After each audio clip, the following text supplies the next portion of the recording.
Start by saying no to everything. I say no to everything. I don't have a calendar. So when people say, how about such and such time? I'm like, well, I would have to either set an alarm for it or I would have to remember it. So that way, unless I really, really badly want to do it, I just can't even do it. So the maximum number of meetings I can have per day is one, because that's all I can remember or all I'm willing to set an alarm for. Second, I push everything asynchronous and unscheduled. My mottos are better bored than busy, and the overscheduled life isn't worth living.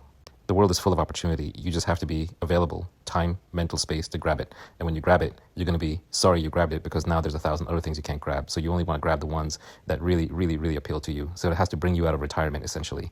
But you do need something to focus on, because if you don't, what are you going to do all day? You'll just drink yourself to death or do stupid things. It does mean that you have to unschedule your entire life around you.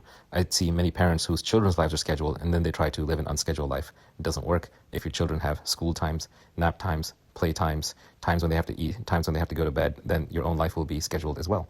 Nothing wrong with that. Most of us don't have the luxury of being unscheduled, but if you do, your entire life around you has to be scheduled.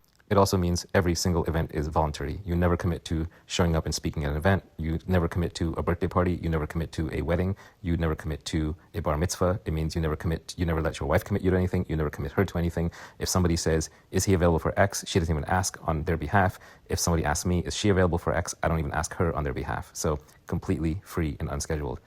It's about as hard as it sounds, but it's about 10 times more rewarding than it sounds.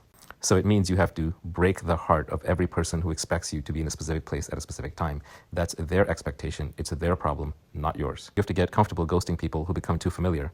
They text you too much. They air chat you too much. They email you too much. Just stop responding. The monkey on their back that they're trying to put on yours is not your problem. You just have to be comfortable walking away with no remorse. When you look back on your life in that final moment, you will wish that you'd spend more time on the timeless and less time on the temporary. And there are very, very few timeless things.